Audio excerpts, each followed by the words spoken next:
مردوں کے لیے بیوی کا دودھ پینا کیسا ہے؟ خاوند کے لیے بیوی سے کوئی بھی فائدہ اور خوش طبعی کرنا جائز ہے، صرف تبر میں دخول یعنی پاخانے والی جگہ کا استعمال اور حیض نفاس کی حالت میں بیوی سے جماع کرنا حرام ہے۔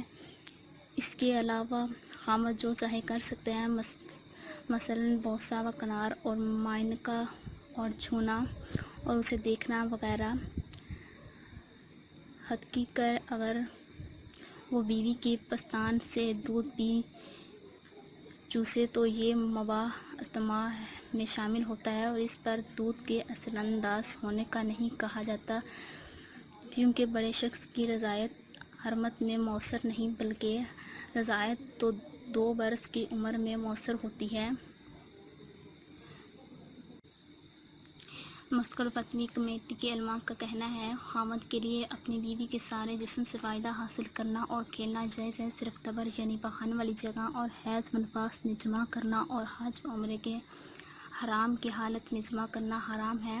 حلال ہونے کے بعد کر سکتے ہیں۔ اور فتوی کمیٹی کے علماء کا یہ بھی کہنا ہے، خاوند کے لیے بیوی کا پستان چوسنا جائز ہے، اس کے معدے میں دودھ جانے سے حرکت وقوع نہیں ہو جائے گی۔ اور شیخ محمد صالح الحسینی رحمۃ اللہ کہتے ہیں، بڑے شخص کی رضاعت موثر نہیں، کیونکہ موثر رضاعت تو دودھ جھڑانے سے قبل 2 برس کی عمر میں 5 یا ان سے زائد رضاعت دودھ پینا ہے۔